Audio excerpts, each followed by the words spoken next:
Ingolf Gabold, bonjour. Merci d'accorder cet entretien à mauvais genre sur France Culture, et ce dans le cadre de la première édition du festival Série de Fontainebleau. On peut vous présenter comme étant un personnage clé de l'histoire de la télévision européenne, et ce au travers de la production, de la direction artistique d'au moins 2 séries déterminantes, ce non seulement à l'échelon national mais totalement international, que sont deux Killing, version également américaine, et Borgen, un véritable succès qu'on a pu voir en France sur Arte. L'entretien, je le ferai avec Benoît Lagarde. Bonjour Benoît. Bonjour. Qui travaille pour le rendez-vous et puis qui anime tous les étés sur France Culture un magazine entièrement consacré aux séries télévisées. Pas d'erreur? C'est ça. Cette année, ce sera sur les génériques. Très bien. Alors Ingolf Gabold, quand on examine votre parcours artistique et professionnel, on est marqué puisque à l'origine, il n'y a pas le cinéma, il n'y a pas la littérature, mais la musique. Vous avez commencé en faisant des études musicales, des études de composition, et vous êtes vous-même compositeur, vous êtes également romancier, vous avez publié un roman, et puis aujourd'hui vous êtes un des personnages importants, déterminants de la télévision européenne. Alors comment, quand vous reconsidérez ce parcours, comment voyez-vous cette évolution, et comment selon vous a-t-elle été possible le passage de la composition musicale à la télévision? I started in the beginning of the 60s. Composing music, which was very, very influenced by Darmstadt, by Karl-Heinz Stockhausen, by Pierre Boulez. You might know the sound of it. It is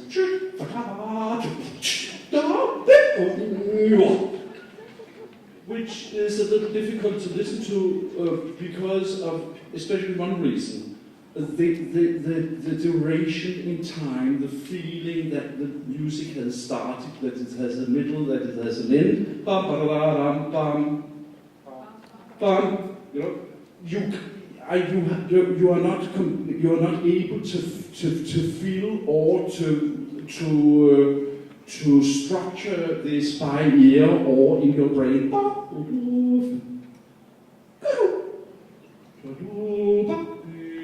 When will it end? You know?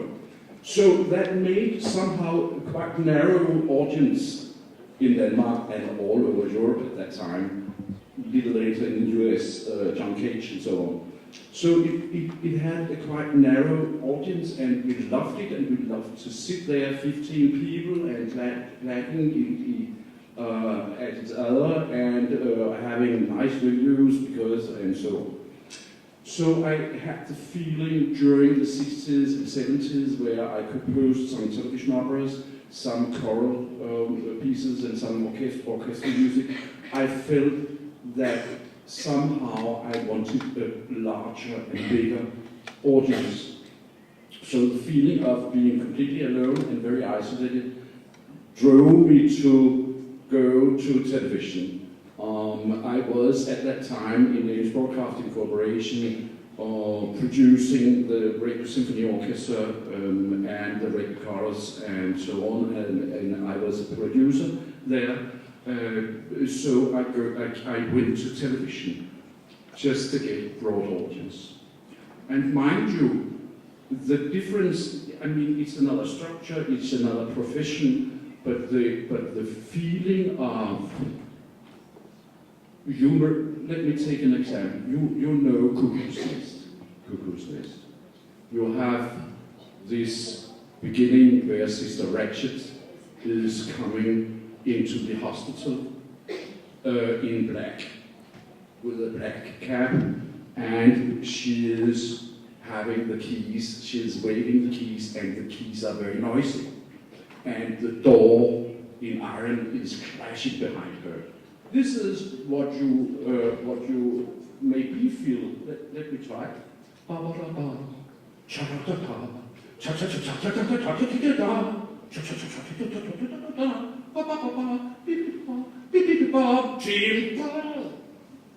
morning, Miss Ratched. Good morning, Miss Ratched.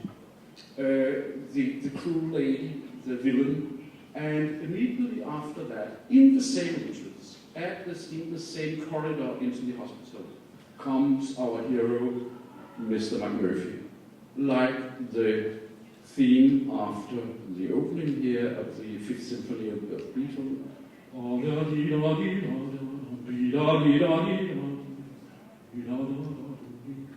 he's dancing, if you remember. He's dancing and he's not knowing what could happen to him there.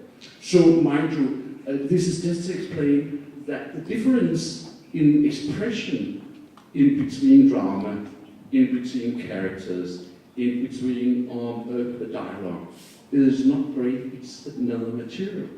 But the feeling and the concept is the same. Is that okay with you?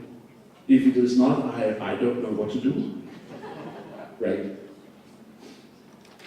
Et donc du coup, quelle place vous accordez à la musique dans les séries que vous produisez? Parce que par exemple dans The Killing, il y a une place importante de la musique, notamment qui arrive dans la dernière partie de chaque épisode, une espèce de montée en puissance comme ça. C'était important pour vous, quelle place vous accordez à ça?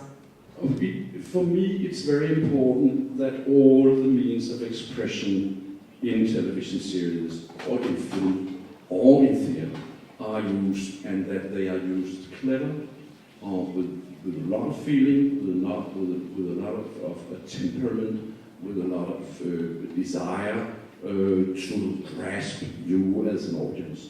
So every single thing, the picture, the way it is framed, the color of the picture, the sound of the music, the effects and so on, and the actors' costumes and hair dressing and so on, that everything is strong, proper, and well balanced, seen upon where we are, whether we are in the beginning or in the middle or at the very end of the drama.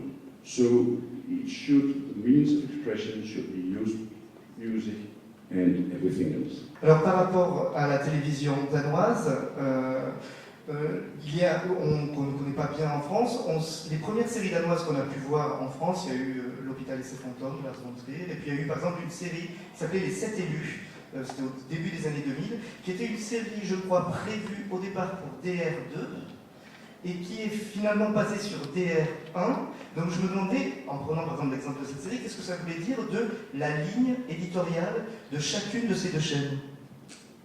Lars von Trier has meant a lot to Danish film and also to television. And his series, his hospital series, about the occult things and the strange lady running around and the little girl who obviously is dead and so on, had a very strong impact on the audience in Denmark. Of course, this was quite narrow. It was quite narrow because it was not intellectual, but it was a little strange. But it had a great influence also on me as a head of drama, which I became. I was with him during the production, which was in '94. I started 5 years later as a head of drama and had this experience with me. So that's true, and it has meant a lot for me afterwards also. Et par rapport donc à la politique de programmation des deux chaînes de télévision danoises, qu'est-ce qui les différencie, DR1 et DR2? DR2 is a cultural channel, and it's quite narrow. It's a little sophisticated, but it has great qualities. Whereas Canal 1, DR, is a broader light, than from other channels. That it's broader and more broad mainstream communication. But it is beautiful that in the same house has two channels, which we already had then at that time. Alors si on essaie de focaliser sur les deux séries emblématiques donc de votre carrière, Ingolf Gabold, que ce soit The Killing ou Borgen, dans The Killing, ce qui est marquant tout d'abord, c'est à la fois la dimension, je dirais, socio-psychologique. Les personnages ont vraiment une épaisseur sociale, une dimension sociologique, psychologique forte, et surtout le traitement d'une certaine forme de lenteur. Vous rentrez vraiment dans l'intimité psychologique des personnages, plutôt que dans un traitement percutant, entièrement tourné vers l'action, l'énergie, des sortes de coups beaucoup d'accélérateurs. Là, au contraire, on est dans une lenteur, un épisode par jour, tout est extrêmement maîtrisé. Alors j'aimerais savoir comment vous en êtes arrivé à cette vision, cette manière de déterminer le train d'une série.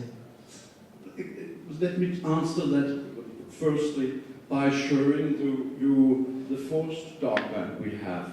I made 10 dogmas in Danish, 15 dogmas in fact as a head of Danish broadcasting, and I took those with me as now an executive at Eyeworks. And if you just show the first dogma, you will see have a good profound. The writers is the precondition for the existence of the Eyeworks Scandinavian fiction department. The writers is the precondition, which means that everything comes from the writer. The television media in fiction is not the directors, it's not the producers, it's not the broadcasters. It is a speech in between the audience and a writer. And because of that, a writer must be treated with respect for the one vision concept. One vision is simply that there is a man or a woman and she has a beautiful idea and she is capable of telling us what she wants, and we are of course going into a dialogue with her and try to see, is there a series, is this a beautiful idea, is it sort of in time, has it the tenseness which we need, and so on. Søren Svejstrup, who wrote The Killing, he came to me and said, I want to make a crime story. And at that time, Thorsbo and Mike Brostrøm wrote Unit 1, which had the Emmy Award in 2002, the year before. So that was a crime about special force in Denmark. They were, at the moment that Søren came to me and said, I want to make a crime story. So I said to Søren, please Søren, don't get me that. We have got it, you know, with police and glinting light and flickering lights and in blue, and come on, don't. He said, I have so strong a feeling about there is a young girl, she is murdered. And, you know, it's not so much about who did it, it's not who done it, it's about how people are forced together because of that event, because of that act that she was murdered, people who never knew each other, who suddenly gets very close and so on. And I said to him, okay, this sounds much better, please go home and come back. And he came back, let's say 3 weeks after, and he said, you know, I still have this feeling. It's not a crime story. In fact, it is, of course, as a genre, but as the will to tell something. It's more like the threads of destiny, threads of fate, weaving together, woven together in a carpet, where some people are riding on the carpet, some people are lying under the carpet, some are walking on it. It's the carpet of fate and destiny. And this is the Killing. Et donc du coup, la série, le dernier épisode, je crois, a été vu par 40% des Danois. Mais je voulais savoir par rapport à l'importance de l'auteur, de la place de l'auteur que vous évoquiez à l'instant. Finalement, qui a le final cut? C'est l'auteur? Si c'est le cas, ça va faire rêver beaucoup de scénaristes présents ici. I mean, I'm not a writer, and so is my colleague, the producer of Mr. Thomas Gammeltoft at Eyeworks. All my producers at Danish Broadcasting Corporation were not writers. We are not writers. We have writers, and when they have a skilled, professional idea, we just develop with them all what we know about, or within all our knowledge about television series. Et donc par rapport à la version, parce que donc The Killing fonctionne tellement bien que du coup la série va être vendue à l'étranger, réadaptée à l'étranger, notamment sur AMC aux États-Unis, vous êtes crédité au générique de la version américaine. Quel est votre rôle? I played the role as the first you are meeting when you are going with an idea into fiction. Because I think that the meeting between writer and the media should be a one-to-one person meeting. Do you understand? I mean, you know there are so many administrators and they all want to play a role, especially if you have success, they are all within it, and it's beautiful and I love them, but come on, to meet the writer and the writer's idea, to be a good companion for the writer, to discuss what the series is about, is a one-to-one relationship. Par rapport à la coproduction, parce que tout à l'heure vous disiez que sur telle série il y avait ZDF, donc les Allemands qui étaient coproducteurs. Aujourd'hui on sait que sur Borgen, Arte va travailler aussi avec vous. Quelle est la politique de coproduction, ne serait-ce que par rapport à d'autres pays autour du Danemark, comme la Suède ou la Norvège par exemple? I believe very strong in Europe, and I believe very strong in that we are many different cultures with many languages. We are a multilingual culture, and we should stick very, very much to that DNA of ours. I mean, US with the same language and the same money and so on. No, we are different countries, different nationalities. It's very, very important that we keep our national identity and still feel not only as French or as Danish, but as European. Do you understand? Is that clear? I think it's important. You might think something else, but I think it's very important. So the co-productions we are in and aiming for are because of what I have enjoyed very much within the Scandinavian countries, where the Scandinavians has a Nordic television fund where we can go and take money out and go into co-productions with each other, and where we are not dubbing, but we are subtitling. So I have a beautiful feeling of how close we are to the Norwegians, to the Swedes, to the Finnish people, to the Icelandic people, to the Norwegians, and so on. So I want to go into co-production in Europe by having faith to the multilingual and multicultural people of Europe. So what we in fact are aiming for now, there came an idea from Centropa, which is a production company of Lars von Trier, that came in an idea for 2 years ago about a EU story about a crime noir from EU in Brussels, about the internal affairs, police there, and so on and so on, in 8 parts.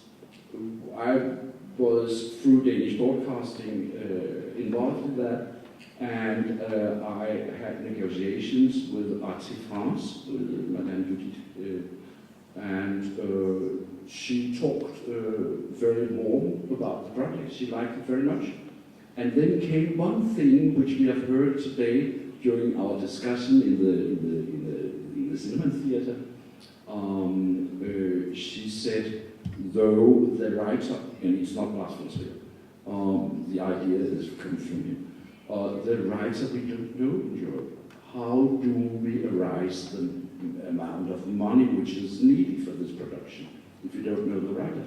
And you go again, this was also one of the things mentioned during our discussion this afternoon, that the writer is the very, very, very king of the whole process. And then I said to her, what do you think about Peter Thorsbo and Maja Bogström, whom she knows because they are 3-time Emmy Prize winners. They were awarded in 2002 with Unit 1, which has been shown in Germany on ZDF. They were in 2005 awarded the Emmy with the Theater, and they were in 2009 with their 3rd Emmy Prize on the particulars which has also been shown in Germany. So she said, yes, immediately, this is the main thing. We were discussing nationalities. Mind you, those two are Danish. They are going to write this crime noir from Brussels and so on, and some of it is occurring in Paris, some of it is Switzerland. And the way we are going to do it, we are in pre-production at the moment. The way we are going to do it is, of course, to make you as an audience interested. Of course, that we take politicians out of the co-producing countries. Of course, why should we not? So there will be a Danish actor, and she will speak Danish with her ordinaries at the office, and then she would speak honky-tonk English like mine when she speaks to the other politicians from the other countries, and so with a German, so with a Swedish, so with an Irish, Ireland RTE are within the production. They have a beautiful young actress. She will talk Irish and she will talk, so this will be multilingual. And mind you, the title of it is Babylon. J'aimerais qu'on parle un petit peu de la représentation de la violence et de la sexualité dans The Killing. Elle est parfois assez redoutable. Je me souviens notamment du passage à tabac le moins faible du fameux professeur syrien par le père de la victime dans la première saison, de l'apparition du cadavre carbonisé dans les caves dans la deuxième saison. Donc il y a des moments où la violence apparaît sous sa forme la plus crue, la plus directe. La sexualité peut-être moins montrée. Elle est rarement montrée en dehors du mariage. Bon mariage, ça va, en dehors, c'est beaucoup plus discret en dehors du mariage. Donc j'aimerais parler des limites et puis que vous vous donnez et puis la manière dont vous gérez ces deux questions. Et ça, deuxième chose que je voulais vous poser comme question, c'est effectivement à propos de parler du destin, du tissage des destins entre eux. C'est ce qui est assez marquant quand on va The Killing, c'est la fragilité des situations sociales. Les personnages sont toujours à la limite du renvoi, du déclassement, de la démission. Tout est extrêmement fragile. Il n'y a pas cette espèce de robustesse institutionnelle qu'il peut y avoir dans d'autres séries nationales. Ça, c'est extrêmement important. Et il y a un personnage qui m'a frappé dans la deuxième saison de The Killing, c'est le ministre de la Justice, qui s'appelle Thomas Book, si je me souviens son nom. Et il n'est pas mis en scène comme un ministre. Il est mis en scène comme un commissaire de police qui ferait une enquête. Il n'a pas du tout ce côté hiératique, un peu pompeux, mais il est un personnage qui est toujours un peu excité, affolé. Il fait beaucoup plus enquêteur que ministre. Alors je veux savoir s'il y a justement là une intention précise par rapport à ce que doit être un ministre ou par rapport au personnage, quelle manière on a de vivre la politique. Voilà, donc deux questions.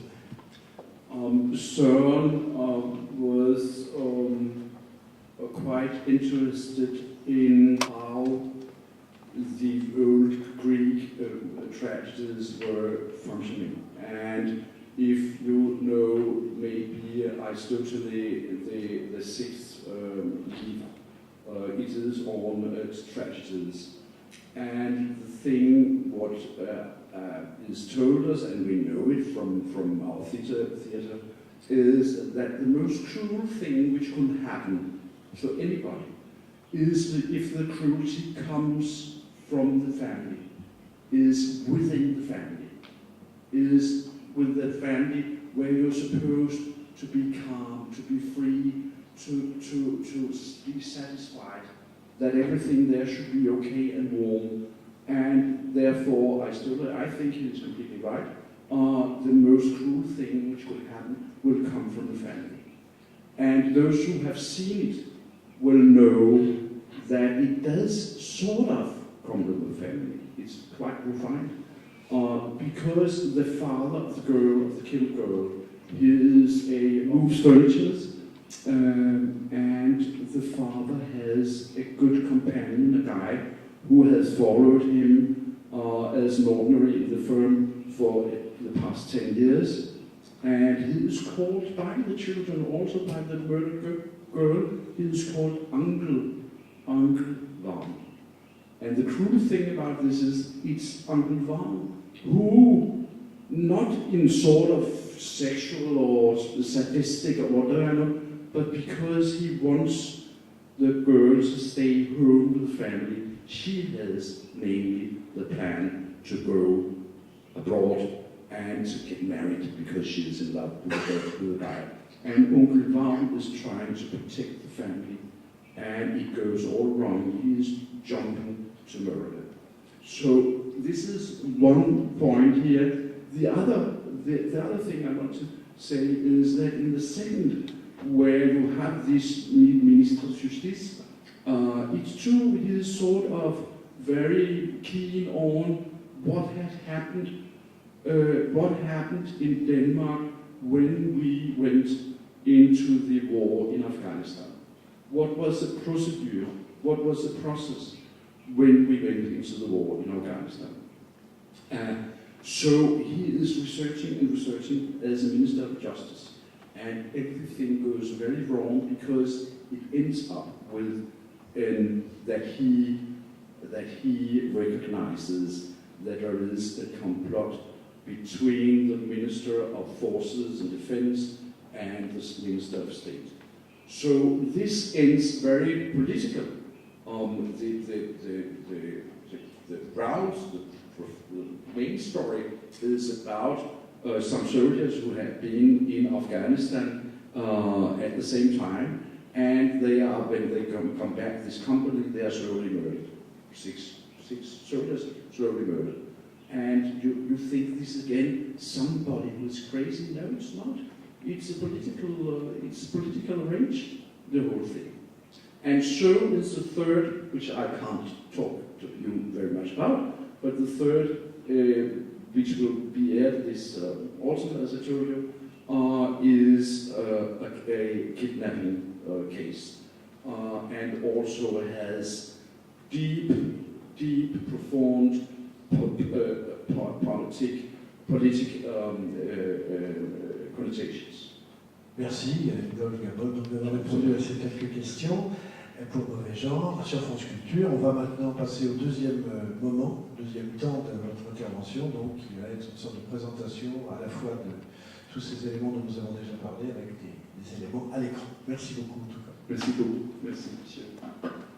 This is the end of what I told you, how I developed with the writer, develops the scripts in close cooperation with Eyeworks, so that our development expertise makes a clear mark on the final product. Eyeworks has the writer's pool, which is very, very important. We will have to discuss that.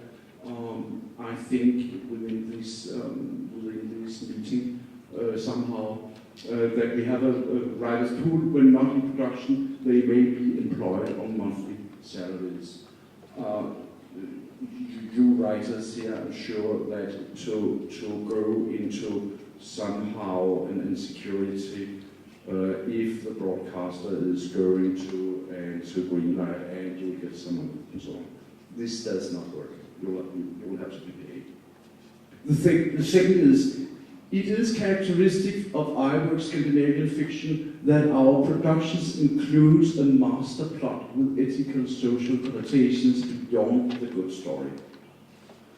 This means the good story should have, of course, should be exciting, should have your identification with the characters, your fascination with the plots and the arenas, and your way of liking information about other people, about their lives, their thinking, their way of behaving, and so on. So the strong forces in this drama is how to make a career when you are a mistress and a wife, and what will happen to you. So this is what track.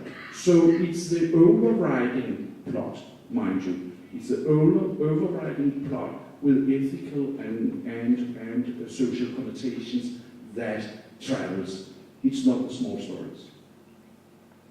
And this is also what we talked about when we talked about Søren Svejstrup and the killing. It's not a murder and a murder case solving and a whodunit. It is about people coming together, being together in society, and being woven together on a carpet of fate and destiny. So you will always have a third, a second story, at least something overriding and overriding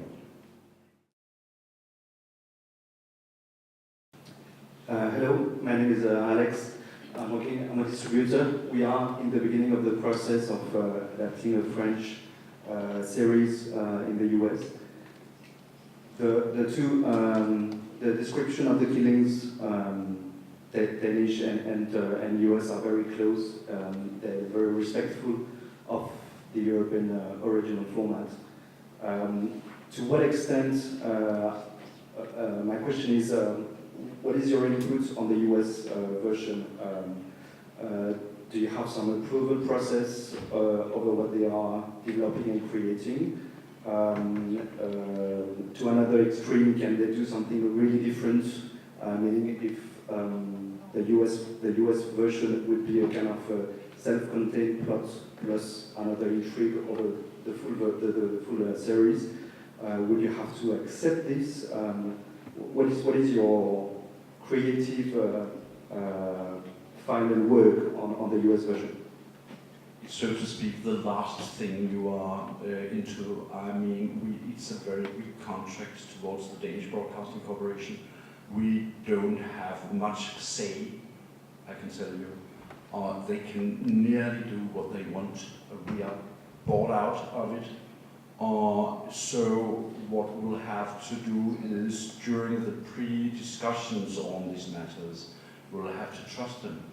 And we will, of course, listen very tightly and analyze on what they are telling us. So, because you are on your own and you have no rights. I mean, the American guilds are that harsh, and there are so many things written with very, very, very small. So what you will have to, when going into it, you will have to listen very carefully what they are saying, what they are happy about, why they are happy. Because, of course, the music was a very big help. They also asked the colors, that rainy, green, darkness. What do you feel about that? And I said we feel very strong because it's not only winter, but it is very Scandinavian. It's a very Scandinavian mood. And then I said you could go the complete other direction with the Hitchcock version of North by Northwest, where he is standing, in completely sunshine and everything, and his body is completely unhired, and but they talk then they ask very much, and they they said, what inspired you, except from it is Danish or the Nordic? And I said, I don't know, but we have a great poet in Denmark. He wrote a poem once upon a time, not long ago, 10, 15 years ago. He wrote a poem which was by the title, The Year Has 14 Months. And it goes by the following, and I told them, January, February, March, April, May, June, July, August, September, October, November,